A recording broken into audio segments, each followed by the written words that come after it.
Sì. Si deve parlare al microfono, sì. È meglio, dai. È lo sport.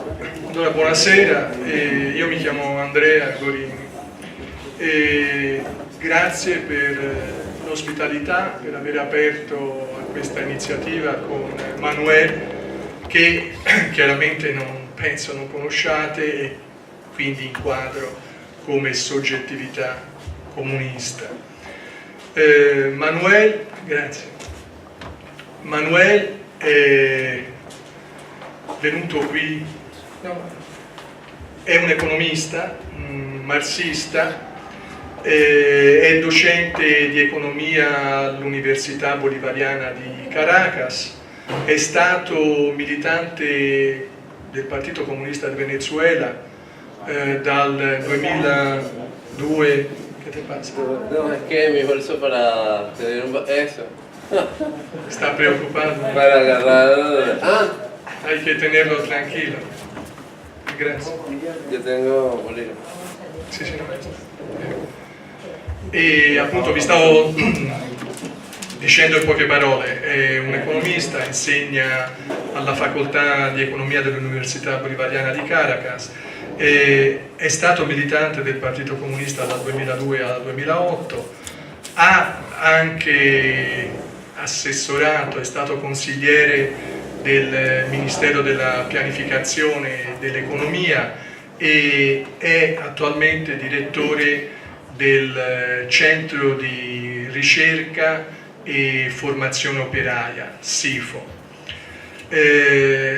Con Manuel abbiamo già fatto diverse iniziative. La prima è stata un'iniziativa in commemorazione di una battaglia partigiana, il 71esimo anniversario di questa battaglia, che è stata combattuta per la liberazione di Firenze da una brigata comunista, la brigata Alessandro Vittorio Sinigallia, e ci è sembrato appunto un momento molto significativo per coinvolgere Manuel in questo suo appoggio a capire con tutte le realtà di compagni e di compagne che l'avessero voluto le specificità del processo bolivariano. A parte questo, appunto, c'era anche da legare la sua solidarietà come comunista a questa commemorazione, perché in un momento come questo sicuramente il ritornare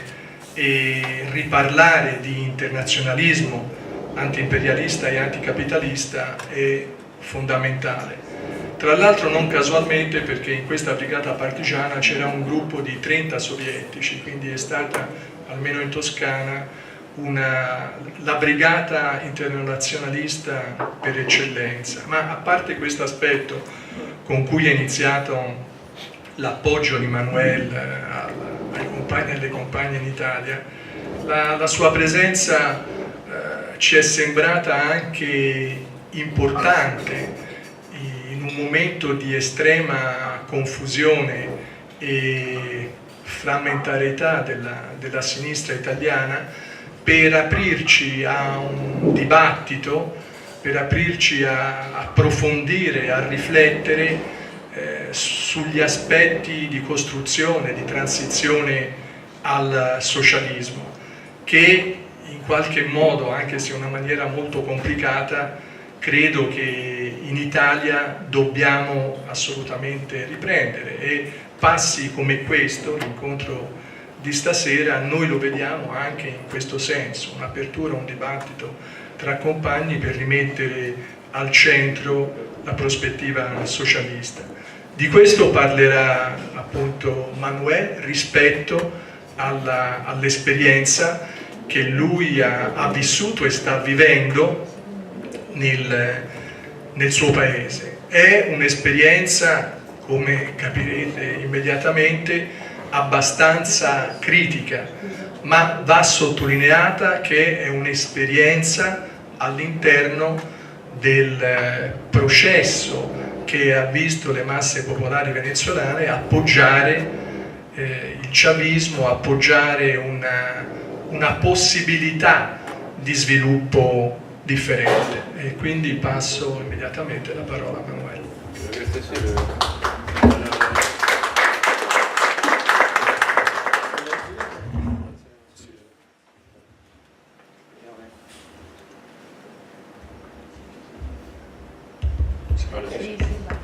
Aló, ok. Primero, las gracias a todos los compañeros que han hecho la invitación y para mí es un honor estar acá y poder compartir algunas ideas del proceso bolivariano. Vi ringrazia per l'invito, è un onore per lui stare qui e compartire, vedere, discutere insieme a voi le particolarità del processo bolivariano. ¿Cuánto tiempo tenemos más o menos? ¿Qué tiempo? Quanto tempo ci diamo per finire? che tu quiera. Yo- Se tutti parlano spagnolo mi evitate. Va bene. Tutti sì, ma credo che io no, purtroppo. Ah, No, lo sai perché? Perché si risparmia il tempo della traduzione. yo creo que con 5 horas es suficiente, ¿no? Será más o menos. Il suo fine umorismo. Vamos a hacer digamos, un pequeño recuento histórico de lo que es Venezuela, cómo ha llegado a el chavismo y lo que ha pasado del chavismo hasta acá con el madurismo. Pensa di fare una breve sintesi storica di quello che è stato la storia dello Stato venezuelano per arrivare al fenomeno, arrivare al chavismo e dal chavismo fino ad oggi.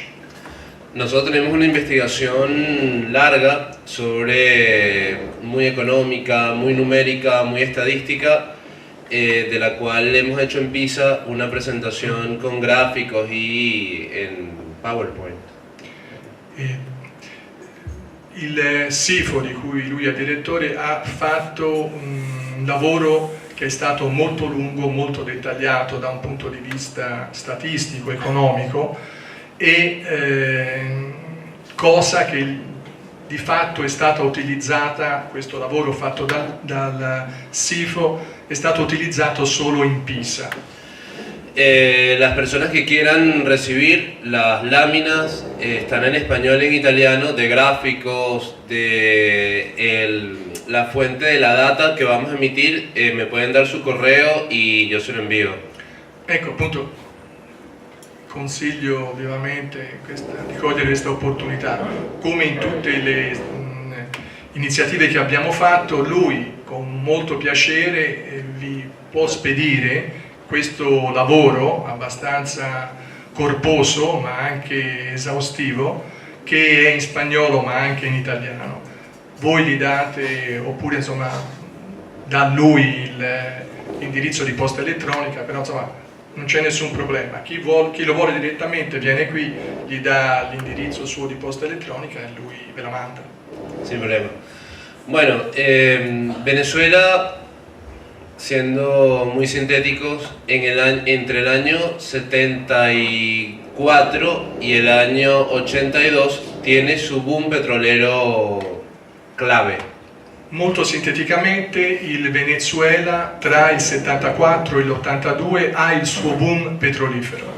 En el 75 Venezuela nacionaliza su industria petrolera casi 40 años después que México.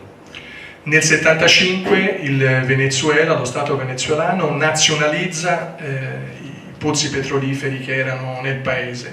Lo fa rispetto al Messico un ritardo di 40 anni. Con la guerra del Yom Kippur y diversos factores geopolíticos, el precio del petróleo pasa de $4 a más de 38. Con la guerra del Yom Kippur il prezzo del petrolio passa da $4 a $38. Venezuela, Al barile. El barril.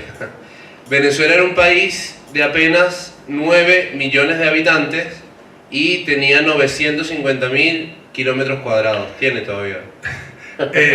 Ecco, bisogna anche inquadrare l'aspetto di scala che il Venezuela ha una popolazione di 9 milioni di abitanti su un territorio di 950.000 km quadrati circa, 3 volte l'Italia. En el año 75, más o menos. Y hubo una expansión económica muy fuerte y obreros de ingreso medio tuvieron el salario más alto de América Latina. Quindi un'espansione economica molto forte, gli operai di salario medio venezuelani avevano il salario più alto di tutta l'America Latina. De hecho, muchos obreros de ingreso medio venezolano iban a Miami a comprar jabón, toallas, a hacer mercado los fines de semana. Il salario medio di un operaio era talmente alto che lui e la sua famiglia i fine di settimana andavano a Miami a comprare sapone, tovagliette, a fare mercato. Mercato. Claro, yo no, porque todavía no. Non c'ha avuto questa fortuna. Yo llegué a la mala época. È nato nell'80, quindi purtroppo è stato tagliato fuori. Sí. En esa época de riqueza aparente, a los venezolanos los llamaban los burros cargados de dinero. In questo periodo di ricchezza apparente i venezuelani erano denominati gli asini carichi di denaro. Muy poca cultura y mucho dólar. Poca cultura e molti dollari. Esa burbuja de la Venezuela saudita se rompió entre el 82 y el 83. Questa bolla appunto della Venezuela saudita si ruppe tra il 1982 e il 1983. En el 1983 ya el precio del petróleo cae varias veces su valor, cae más o menos a 7, 8 dólares, 6 dólares incluso, y la crisis de la deuda hace que muchos países de América Latina no tengan con qué pagar. Nell'83 c'è un forte abbassamento del prezzo del petrolio che da 38 dollari al barile ritorna anche a 6 dollari al barile e contemporaneamente c'è una forte crisi del debito estero dei paesi latinoamericani che non possono più pagare. Argentina se declara en default, México se declara en default, Perú se declara en default y en algunos países se llega, incluso capitalistas llegan a nacionalizar la banca. Argentina, Messico e Perù si dichiarano in default e alcuni paesi dell'America Latina arrivano a nazionalizzare le banche. En Venezuela ocurre una mega devaluación y el salario alto que tenían en promedio los obreros venezolanos cae a más de la mitad en menos de un año. In Venezuela c'è una mega svalutazione e il salario appunto degli operai si dimezza praticamente in un anno. Del 83 al 89 Venezuela transita una cascada hacia la pobreza y la miseria. Dall'83 all'89 il Venezuela cade in una situazione di miseria. En el 89 se calcula que cerca del 60% de la población era pobre y el 32% era en estado de indigencia. Si calcola che nell'89 il 60% della popolazione era povero e il 32% indigente. En el 89 estalla el 27 de febrero lo que llaman el Caracazo, que es una rebelión popular donde las masas salen a la calle a combatir al Fondo Monetario Internacional y al gobierno. Il 27 febbraio dell'89 si ha una ribellione conosciuta come Caracasso, in cui le masse popolari scendono nelle strade e si ribellano a questa situazione. Esa rebelión popular contra las medidas del Fondo Monetario Internacional, los aumentos de los precios de la gasolina, los aumentos de los servicios, es reprimida de una manera brutal y sangrienta por la policía y el ejército. Questa ribellione contro le misure del Fondo Monetario Internazionale, dell'aumento della benzina, dell'aumento dei servizi è represso in maniera forte da esercito e polizia. Según datos extraoficiales se calcula que más o menos una semana asesinaron a más de 3.000 personas en Venezuela. Si calcola, anche se i dati non sono ufficiali, che in una settimana o meno di una settimana si siano assassinate 3.000 persone. Habían fosas comunes, habían espacios donde los cadáveres se ponían unos sobre otros y ni siquiera las morgues abrieron sus puertas y el Fondo Monetario impuso las medidas. Si aprirono fosse comuni, i cadaveri erano ammonticchiati e il Fondo Monetario poté imporre le sue misure. Ahora, el 27 de febrero es la base del despertar ideológico del movimiento bolivariano que Chávez construyó en el ejército. Ecco, il 27 febbraio è praticamente la scintilla che fa nascere il movimento bolivariano che Chávez ha condotto dentro l'esercito. El 4 de febrero de 1992, Chávez da el golpe de Estado contra Carlos Andrés Pérez y ahí fracasa el golpe en más o menos 10 horas, o un poco menos. Il 4 febbraio del 92 Chávez dà un colpo di Stato ad Andrés Pérez, ma questo colpo di Stato fallisce e in meno di 10 ore viene cancellato. Chávez es capturado y es desmantelado el movimiento bolivariano dentro del ejército luego de otro golpe de Estado del 27 de noviembre de 1992. Chávez è catturato, sconfitto, e il movimento bolivariano all'interno dell'esercito si dissolve e il 27 novembre sempre dello stesso anno, del 92, c'è un controgolpe di Stato della destra.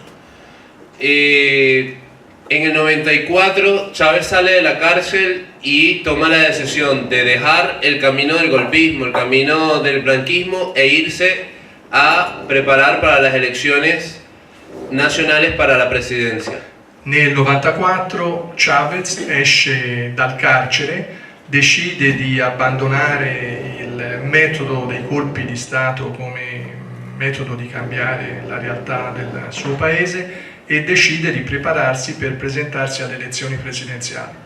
El 4 de diciembre del 98, Chávez gana las elecciones con un 52% de aceptación sin un partido político, solo con un movimiento electoral. Nel 98 Chávez vince le elezioni presidenziali con il 52% dei voti, di fatto senza avere un partito, ma solo una sigla elettorale. En el 2002 el chavismo empieza a hacer algunos cambios, pero los cambios son muy moderados, porque el mismo Chávez decía que era fan de Tony Blair y la tercera vía. Nel 2002 Chávez inizia con delle riforme molto moderate e Chávez pubblicamente dice che si ispirava a politici come Tony Blair che aderiva alla terza via, alla cosiddetta terza via. En ese 2002 la burguesía reacciona porque el chavismo pretende quitarle petróleos de Venezuela, que es la principal industria de petróleo y quizás la más grande, la segunda más grande de América Latina. Nel 2002 la borghesia insorge perché ha paura che il governo in qualche modo possano impadronirsi del petrolio venezuelano, che è la fonte principale della ricchezza del paese. En ese 2002, el 11 de abril, a Chávez le dan un golpe de estado sangriento y mueren decenas de personas y Chávez es apresado y secuestrado. L'11 aprile del 2002 la borghesia dà un colpo di Stato, riesce a catturare e imprigionare Chávez con un saldo di decine di morti tra le masse popolari. Nosotros salimos a la calle ese 2002 a defender al gobierno, a defender lo que nosotros habíamos votado y apoyado, y la burguesía contrató policías y paramilitares para dispararnos desde edificios. Noi siamo usciti, siamo andati nelle strade per protestare, per appoggiare il governo che avevamo votato, e la borghesia ha reagito anche contrattando polizie private che ci sparavano dai tetti sulle strade dove noi manifestavamo. Los francotiradores incluso le dispararon a personas que eran antichavistas para exacerbar el antichavismo. Asesinaron a varios antichavistas adrede. Questa polizia privata della borghesia uccise anche, cioè erano francotiratori appunto, uccise anche militanti antichavisti, esponenti antichavisti, proprio per seminare discordia, confusione e esacerbare gli animi. El golpe de Estado tiró o sacó del gobierno a Chávez apenas por 36 horas, porque las bases bajaron, trancaron calles, hicieron piquetes e hicieron fuerza para traer a Chávez de vuelta. Il colpo di Stato della borghesia contro Chavez è durato solo 36 ore. La gente, le masse popolari sono scese nelle strade e hanno tirato fuori Chavez dalla carcere. Nosotros salimos a la calle y planteamos incluso la toma de negocios, la toma de fábricas, la lucha directa y frontal contra la burguesía que nos había mandado a matar y que había derrocado al chavismo. Quando noi siamo scesi nelle strade abbiamo impulsato, abbiamo richiesto misure radicali, l'espulsione della borghesia dalle fabbriche, dai negozi, questa borghesia che ci aveva uccisi. Pero Chávez llegó el 13 de abril con un crucifijo y dijo: perdón, todos somos venezolanos, vamos a la unidad, tranquilos, váyanse a su casa. Quando Chavez è liberato, il 13 di aprile esce pubblicamente con un crocifisso e chiede una unità di tutti i venezuelani e chiede appunto a gente come Manuel di ritornare alle proprie case. Cuando nosotros estábamos a punto de entrar a los canales de televisión privados, cuando estábamos a punto de tomar empresas golpistas, el gobierno sacó al ejército a la calle y las defendió. Quando noi stavamo per prendere reti televisive private, fabbriche di padroni golpisti, Chavez ha tirato fuori l'esercito e ci ha mandato a casa. En el 2003 se hizo un paro patronal muy fuerte de más o menos 3 meses, donde todos los negocios o casi todos los negocios cerraron, no había leche, pan, gasolina, prácticamente no había nada. La borghesia nel 2003 fa una serrata durissima di circa 3 mesi, mancava tutto, latte, benzina. Muchas personas murieron por accidentes, inanición, trancas, y nosotros teníamos la única consigna: fábrica cerrada, fábrica tomada. Molte persone morirono anche sia per fatti di appunto code o anche di fame, e le nostre parole d'ordine erano: fabbrica chiusa, fabbrica da occupare. Lamentablemente el gobierno siguió con la teoría de la conciliación, con la negociación, y la toma de fábricas no se pudo dar. Il governo però insistette nella sua politica di conciliazione e l'obiettivo di prendere le fabbriche sfumò. El chavismo volvió a sacar al ejército a la calle, volvió a impedir la toma de las fábricas y volvió a frenar un impulso que iba a aplastar a una burguesía extremadamente débil. Un'altra volta Chavez mette fuori l'esercito, ferma questo inizio di ribellione popolare e impedisce che la borghesia fosse schiacciata. En el 2005 el chavismo gana la Asamblea Nacional, lo que aquí llaman el Parlamento, en Venezuela hay una sola cámara, con el 98% de los votos. Nel 2005 Chavez vince le elezioni del Parlamento, le elezioni politiche, con il 98% dei voti. Más o menos 162 de 165 diputados eran chavistas. Di 165, del totale di 165 deputati, 162 erano chavisti. El chavismo tenía de 2005 a 2010 el parlamento completo para cambiar todas las leyes y proponer un cambio socialista de verdad. Dal 2005 al 2010 il chavismo ha avuto tutta la possibilità di fare leggi realmente serie con l'obiettivo del socialismo.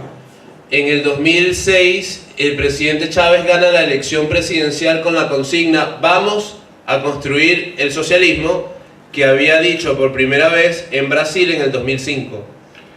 Alle elezioni del 2006 Chavez adotta la parola d'ordine "andiamo a costruire il socialismo", cosa che aveva detto per la prima volta nel 2005 al Forum Sociale di Porto Alegre.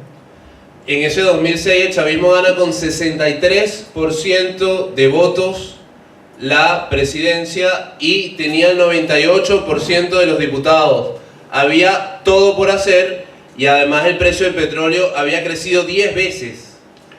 Quindi la situazione di Chavez, del chavismo, in questo periodo, con il Parlamento del 98% chavista, le elezioni presidenziali del 2006 vinte con il 63% di voti e con il prezzo del petrolio decuplicato, mettevano nelle condizioni Chavez di fare realmente delle misure rivoluzionarie, radicali, socialiste.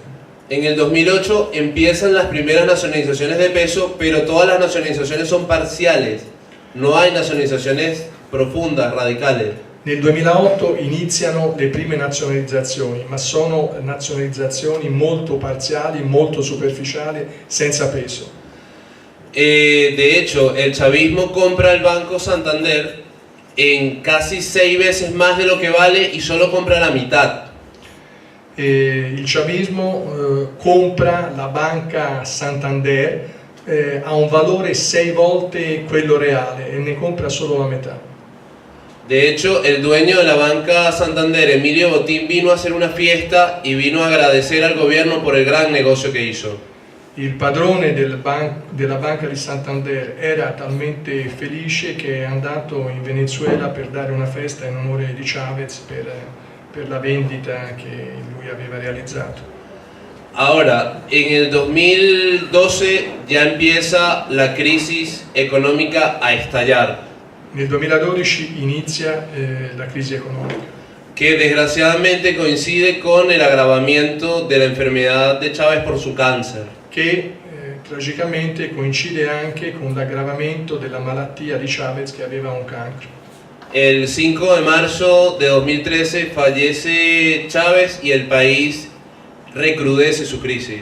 Il 5 di marzo del 2013 Chavez muore e la situazione nel paese diventa ancora più difficile. En el 2015, ya en la actualidad, la situación económica de Venezuela es quizás la peor situación económica del planeta.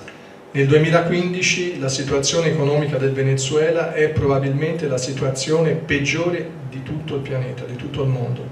Venezuela tiene 3 años teniendo la inflación más alta del mundo. Da 3 anni il Venezuela ha l'inflazione più alta, più grande del mondo. Las cifras de inflación que se publican cada 20 días, más o menos cada mes, perdón, Venezuela no las publica desde diciembre de 2014. La cifra del valore dell'inflazione, che in generale si pubblicano mensilmente, il Venezuela non le rende pubbliche dal 2014. Venezuela tiene el riesgo país más alto del mundo, incluso es casi el triple, casi el doble del riesgo país que tiene Grecia. Il rischio paese che ha il Venezuela è il più alto del mondo ed è circa il doppio di quello che ha la Grecia. Venezuela en la actualidad tiene fundamentalmente las reservas internacionales más bajas desde hace 15 años. Ha le più basse riserve di divisa di tutti i paesi ormai da 15 anni. Venezuela tuvo la desgracia de tener la moneda sobrevaluada por más de 14 años. Per 14 anni il Venezuela ha avuto una moneta sopravvalutata. Esa sobrevaluación de la moneda permitió a la burguesía comprar muchos dólares por pocos bolívares. Questo permise alla borghesia venezuelana comprare molti dollari per pochi bolivar. La sobrevaluación de la moneda se calcula en 1000%. La sopravvalutazione della moneta si calcola nel 1000%. Es decir, cada vez que la burguesía compraba 10 dólares, nada más debía recibir $1. In realtà, quando la borghesia comprava 10 dollari, avrebbe dovuto ricevere solo $1. Eso hizo que Venezuela tenga la fuga de capitales más grande del mundo. E questo ha provocato che il Venezuela ha avuto ed ha la fuga di capitali più grande del mondo. De 2003 a 2014 se calcula que se han ido por fuga de capitales cerca de 280.000 millones de dólares. La fuga di capitali dal 2003 al 2014 si calcola sia di 280.000 milioni di dollari. Eso hace que los dólares que se han fugado son todos dólares que el gobierno le ha vendido a la burguesía baratos, son dólares preferenciales a la burguesía que la burguesía ha sacado del país. Questi dollari che il governo venezuelano ha venduto a bassissimo prezzo alla borghesia sono tutti dollari che sono usciti dal paese. Eso hace que en la actualidad el dinero que tiene la burguesía en el extranjero en cuentas legales Questo fa sì che il denaro che ha la borghesia all'estero in conti legali haya crecido de 53.000 millones de dólares en el año 2003 a 175.000 millones de dólares en el año 2014. Questo ha fatto sì che il denaro che la borghesia venezuelana ha all'estero e che era di 53 mila milioni di dollari nel 2003 sia ora di 175 mila milioni di dollari, cioè nel 2014, un anno fa. La burguesía venezolana en el extranjero tiene 10 veces más dinero que todas las reservas internacionales del país. La borghesia venezuelana ha nei conti esteri 10 volte di più di tutta la divisa che ha il governo venezuelano. Y estamos hablando del dinero legal que excluye paraísos fiscales, paraísos bancarios, inversiones y dinero en acciones. E stiamo parlando di conti legali, cioè che escludono tutte le altre possibilità di investimenti, paradisi fiscali, eccetera. Eso hace que Venezuela haya sufrido el fraude en las importaciones más grotesco de la historia de América Latina. Questo fa sì che il Venezuela abbia sofferto una frode la più grottesca che abbia soffrito nessun paese dell'America Latina. El 97% de las exportaciones venezolanas son petróleo y están en manos del Estado. Il 97% delle esportazioni venezuelane è rappresentato dal petrolio che sta nelle mani del governo venezuelano. Pero el gobierno venezolano le vende las divisas, los dólares a la burguesía a precios preferenciales para que importe las mercancías. Però il governo venezuelano vende a prezzi preferenziali alla borghesia i dollari perché importi merci nel paese. Pero la burguesía ni siquiera importa las mercancías y hace fraude con sobrefacturación, hace fraude trayendo cajas vacías y se apropia de los dólares de la renta petrolera. Ma la borghesia venezuelana non fa neppure questo, fa false importazioni e si appropria della rendita della vendita del petrolio. La burguesía venezolana es tan parásita que para un país de 30 millones de personas, la burguesía venezolana exporta 5 veces menos que la burguesía de Uruguay. La borghesia venezuelana è talmente un parassita che con un paese di 30 milioni di abitanti esporta 5 volte di meno di quanto non fa la borghesia uruguayana. Que tiene 3 millones de personas. Appunto, che ha 10 volte meno abitanti.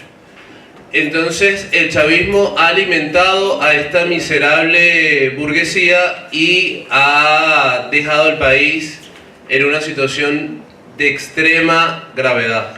Il chavismo ha alimentato questa borghesia e ha lasciato il paese in uno stato di estrema povertà.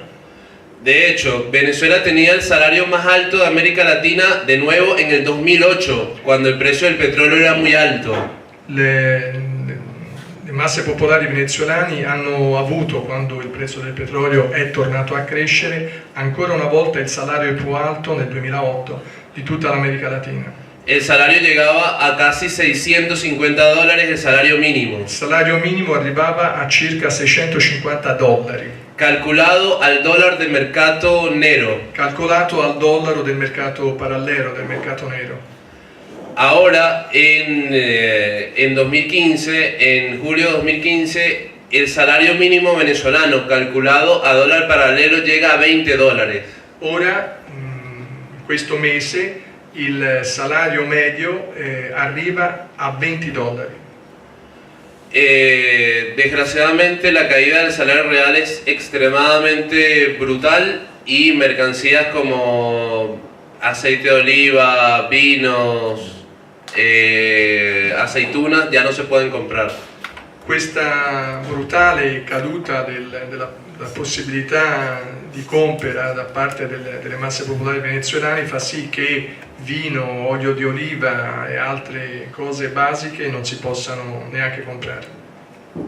Las mercancías económicas que están al dólar oficial de 6.30 son tan económicas que se están yendo a contrabando a Brasil y a Colombia, y las colas para poder comprarlas llegan a las 6 y 7 horas.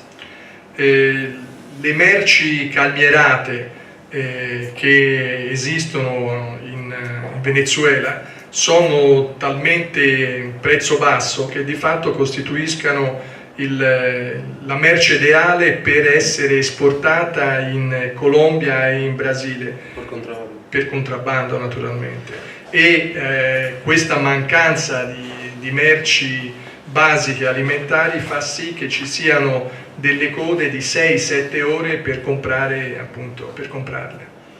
El dólar oficial está en 6,3 bolívares por dólar, el dólar oficial. Il dollaro ufficiale ha una parità di cambio di 6,30 bolivar per un dollaro, Pero el dólar de mercado paralelo está en casi 600 bolívares por dólar. però nella realtà il cambio parallelo del bolivar è di 600 bolivar a un dollaro. Eso hace que el 99% de las mercancías que están a mercado paralelo sean absolutamente imposibles de comprar. Questo fa sì che il 99% delle merci che sono in circolazione siano impossibili da comprare per i lavoratori. La ultraderecha aprovecha esto que está sucediendo para decir que el socialismo es una basura y que ha fracasado el socialismo en Venezuela. Questa situazione fa dire alla ultradestra, la destra reazionaria, che questa è la prova che il socialismo è fallito nel Venezuela. La ultraderecha mundial vende la imagen de que el socialismo fracasó y que el socialismo es imposible de aplicar y que Venezuela es el ejemplo de la destrucción económica más palpable. E questo lo fa anche l'estrema destra a livello mondiale. Il socialismo è irrealizzabile, la sconfitta del socialismo in Venezuela è un'ulteriore prova che questo modo di produzione non è praticabile. Pero en Venezuela no ha sucedido nada de lo que dice la ultraderecha, que miente y engaña a la población en general. Ma l'estrema destra mente e inganna il popolo venezuelano. Lo que ha pasado en Venezuela es la falta de socialismo, es la falta de construcción radical, es la falta de revolución socialista. Quello che è successo in Venezuela è esattamente l'opposto, la mancanza cioè di socialismo, la mancanza di misure radicali. En Venezuela, como en ninguna otra parte del mundo, en ningún momento histórico, habían todas las oportunidades para la construcción del socialismo. In Venezuela c'erano delle occasioni irripetibili con le altre situazioni mondiali per costruire il socialismo. Pero desgraciadamente el chavismo se puso como un dique de contención al desarrollo de la lucha obrera por el socialismo. Ma purtroppo il chavismo si è posto come una diga di contenimento per la lotta della classe operaia venezuelana per il socialismo. El programa obrero de nacionalización de la banca, nacionalización del comercio exterior e industrialización socialista jamás se hizo.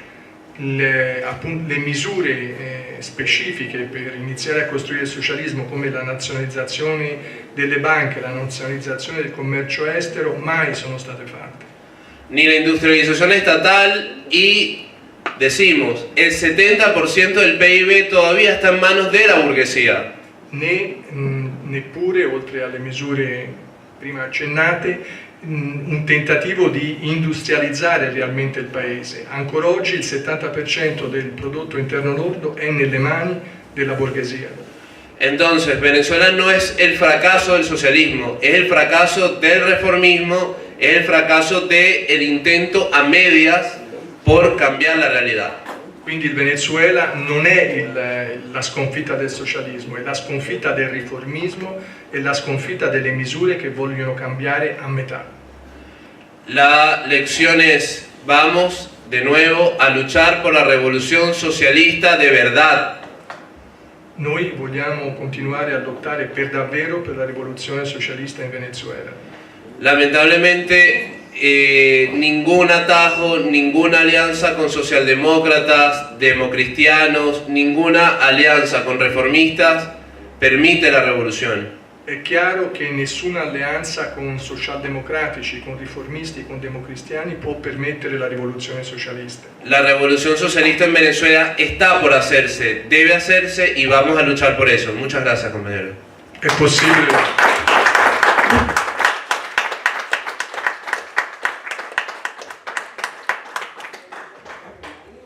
Potete fare naturalmente. Perché ridete? Potete fare naturalmente qualunque tipo di domanda, indipendentemente anche dai temi che ha toccato in maniera così, sembrerebbe chiara, Manuel. Quindi non avevate tempi limiti, quindi non ci sono problemi.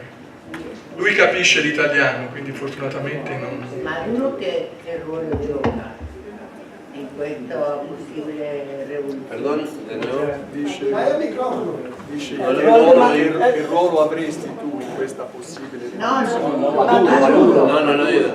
Maduro che Maduro che juego hace? Maduro, non tu. Mira, yo poco. Casi nada.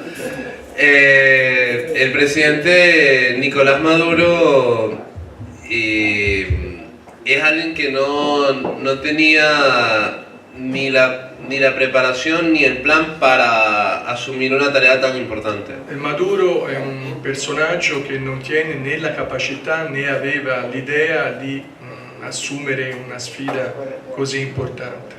Chávez antes de morir lo eligió en una cadena nacional para sucederlo, pero Maduro no estaba preparado para una tarea así. Chavez prima di morire l'ha scelto pubblicamente dicendo in una catena di televisione nazionale, ma Maduro non aveva la preparazione per portare in fondo questa sfida. Maduro ha continuado con la política del gobierno y no ha hecho ningún cambio radical ni ningún cambio estructural mientras la crisis se agudiza y se agrava. Non ha fatto nessuna scelta radicale mentre la crisi continua e diventa sempre più dura. Esto se está grabando, ¿no? Sì.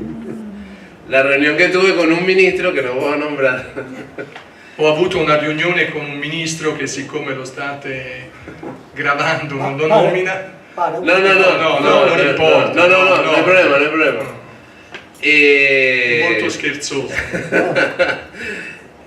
Desgraciadamente le dijimos al ministro la situación grave económica que estaba sucediendo.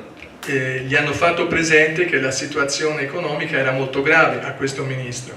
Le dijimos que las importaciones eran muy fraudulentas y que se estaban robando toda la plata, todos los dólares estos delincuentes.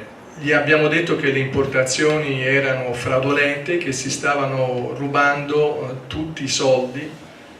El ministro nos respondió que ellos sabían que se estaban robando la plata, pero todos los aduanales y todos los burócratas que ponían ahí eran ladrones. Che il ministro gli ha risposto che lo sapevano perfettamente, ma data la struttura di controllo delle dogane, dei burocrati che intervengono nelle importazioni, non c'era possibilità di intervenire. Nosotros le dijimos que por qué no se nacionalizaba el comercio exterior de una manera radical y él nos dijo que las nacionalizaciones habían fallado. Noi gli abbiamo detto perché non si nazionalizzava in maniera seria il commercio estero e lui gli ha risposto che tutti gli altri esempi, tutti gli altri accadimenti relativi a nazionalizzazioni del commercio estero erano fallite. Le dijimos que qué iban a hacer, si iban a aplicar un paquete del Fondo Monetario Internacional y me dijo que no. Gli chiese che cosa avrebbero fatto di fronte all'applicazione di un pacchetto di misure imposte dal Fondo Monetario Internazionale e lui ha detto che no. Pero lo que respondió era que ellos iban a resistir y resistir. Quello che ha risposto è stato solo che loro avrebbero resistito.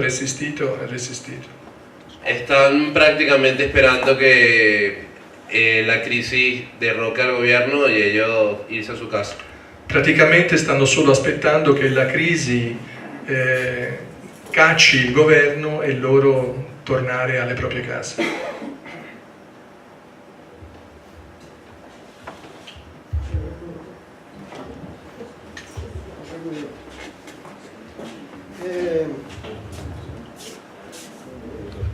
Nella tua esposizione emerge chiaramente un aspetto che è un po' l'aspetto che viene, diciamo così, discusso e contrastato a livello proprio mondiale. Cioè, tu hai posto nella tua analisi il rapporto che c'è con lo scambio e la moneta dominante che è il dollaro. Sì. No? Sì. In questa fase storica sta uscendo una nuova, diciamo così, dinamica, una nuova concezione di molti paesi che intendono non mettere più il dollaro come moneta di scambio a livello internazionale. Sì. Sì. Comprendi? No, vado avanti perché è una cosa che a me interessa moltissimo questo, da un punto di vista della conoscenza, e vorrei sentire anche il tuo parere. Sì. Allora, noi abbiamo visto l'eliminazione di Saddam Hussein, perché Saddam Hussein aveva detto chiaramente che il suo petrolio non avrebbe più venduto, no, con la moneta stabilita del dollaro, e aveva offerto all'euro, no, di venire a prendere e pagarlo in euro.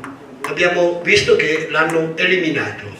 Abbiamo visto l'eliminazione di Gheddafi, perché Gheddafi stava costruendo una moneta di scambio a livello africano, no, con gli altri paesi, dove non metteva più il dollaro come moneta. Abbiamo visto la composizione del BRICS, no, di queste nazioni, no, Russia, Cina, Brasile, India, Sudafrica, no, che intendono costruire questo nuovo meccanismo di scambio, non mettendo più al centro della questione.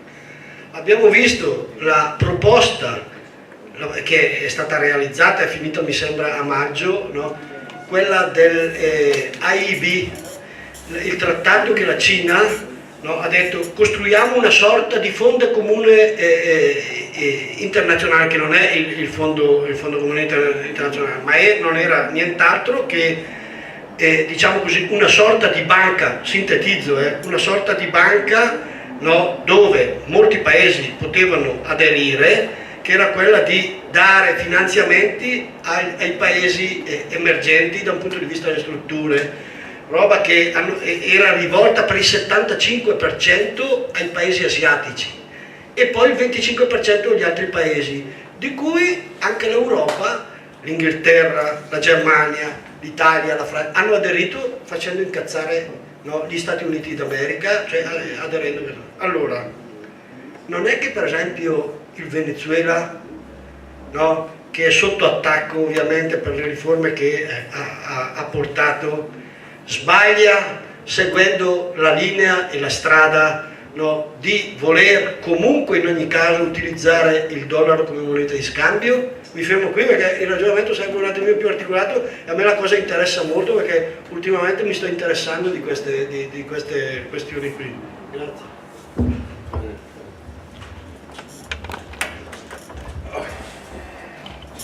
Hay como 77 preguntas y cuestionamientos en eso. Ci sono molte domande in questa domanda.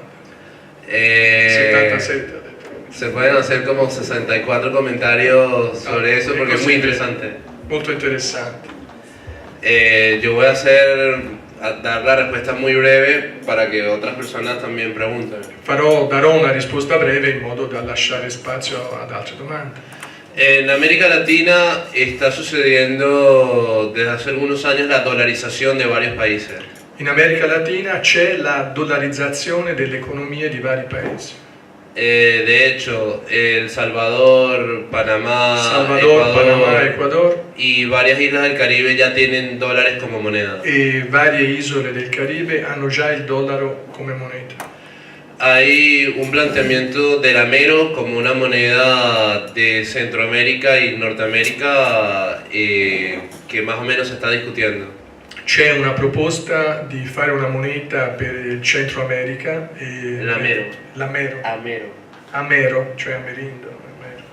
Di farla come appunto una moneta unica per i paesi centroamericani e Estados Unidos, Canadá y México. Stati Uniti, Canada e Messico. Pero eso es una discusión que va a llevar algunos años. Però è una discussione che si protrarrà per anni. El chavismo planteó a través del ALBA hacer una moneda alternativa que se llama el sucre. Il chavismo propose attraverso l'ALBA, che è sapete, no? Un'alternativa economica bolivariana, propose l'utilizzazione di una nuova moneta, il sucre, per tutti i paesi aderenti all'ALBA. En esa moneda del sucre iban a varios países a, digamos, hacer una cámara de compensación. Si Venezuela le enviaba atún a Cuba y Cuba plátanos, a final de año se iba a hacer un equivalente con sucre. C'era appunto un concetto di compensazione basato su uno scambio, per esempio tonno dal Venezuela a Cuba e da Cuba banane verso il Venezuela. Alla fine dell'anno finanziario ci sarebbe stato un bilancio, una compensazione che sarebbe stata risolta con questa nuova moneta, sucre. Pero eso es menos del 1% del comercio exterior de Venezuela. Però questo riguarda meno dell'1% del commercio estero del Venezuela. Venezuela quiere meterse en el banco del grupo BRICS a que le presten plata. Il Venezuela vuole mettersi nella banca BRICS perché gli prestino soldi. El problema es que la banca no quiere prestarle a Venezuela porque cree que Venezuela va a entrar en default. Però la banca del BRICS non vuole prestare soldi a Venezuela perché pensa che il Venezuela andrà in default. Que es una propuesta que nosotros hemos hecho, que Venezuela deje de pagar la deuda interna y la externa.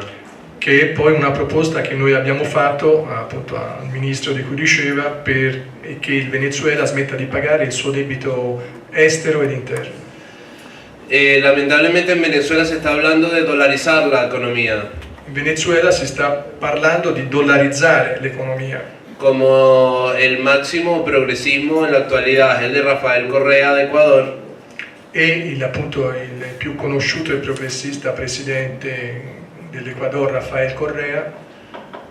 Rafael Correa tiene la moneda dolarizada, usa el dólar y le parece que está bien. e appunto usa il dollaro e a lui sembra che tutto vada bene. Entonces Venezuela también podría dolarizarse y seguir haciendo el proceso.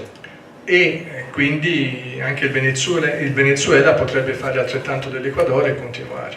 Hay una propuesta de yuanizar al país utilizando la moneda china como moneda de cambio también. C'è anche la proposta di cinesizzare la moneta venezuelana adottando lo yuan. Pero desde ninguna parte se habla de hacer la revolución socialista. Però da nessuna parte si parla di rivoluzione socialista.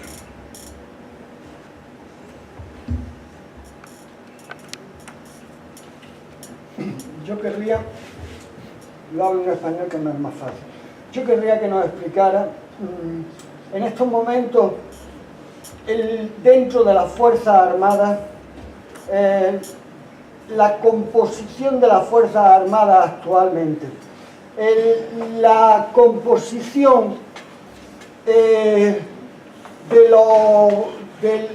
la fuerza del chavismo, por otro lado la composición del movimiento bolivariano, del movimiento chavista, que para mí es un movimiento tipo el peronismo que te espaza, te va desde la extrema derecha a la extrema izquierda. Sus bases sociales, sus bases sindicales, actualmente su poder en los barrios, su actuación con respecto a los movimientos disidentes. Me tienes que explicar un caso particular porque hace meses las fuerzas del orden asesinaron a varios dirigentes de sindicatos autónomos, etc. Y todo esto en Venezuela hubo al menos un caso de fueron detenidos por miembros de un sindicato autónomo o en contrato con sindicatos oficiales y fue asesinado en manos de muerto a balazo. Hubo un tiroteo allí. Fammi tradurre la domanda. Sì. No. Molto sinteticamente questo compagno, amico, chiede un'analisi spettrale, sociale delle forze armate in Venezuela e anche la composizione sociale del chavismo in generale e anche a livello di quartiere, e gli chiede anche come, perché, qual è stato il fatto che sono stati uccisi alcuni dirigenti sindacali di un sindacato autonomo. Sì, perché lì la destra ultimamente ha hecho una campagna particolare, la destra ha fatto una campagna particolare. La destra ha fatto una campagna particolare su questo. Per pressare su Maduro, ma intanto sono usciti fuori molte contraddizioni anche a livello popolare delle classi proletarie venezolane. O sea, io non sono ben informato del tema, ma lì la situazione è una situazione molto conflittuale, no? Lui rileva all'interno anche della classe operaia venezuelana forti contraddizioni, forti tensioni. Ha detto una cosa però che io credo importante e mi sono dimenticato di tradurre, cioè che a lui il chavismo gli ricorda il peronismo, che è un ampio movimento che ha raccattato e continua a raccattare tra l'altro con i Kirchner dalla destra alla sinistra, quindi a classista, completamente a classista. Bueno, esa es otra pregunta muy larga. È un'altra domanda molto lunga. Que no puedo contestar tan larga, será que te envío un correo luego. Las Fuerzas Armadas bolivarianas son populares. Le forze armate venezuelane sono popolari, sono forze armate popolari. A diferencia de Uruguay, de Chile, de Argentina, la base militar venezolana es base di popolo. A differenza dell'ufficialità argentina, cilena e uruguaiana, sulla quale ci sono delle riserve, la base dell'ufficialità dell'esercito venezuelano è popolare. Y en los países del sur, por lo general, las carreras para llegar a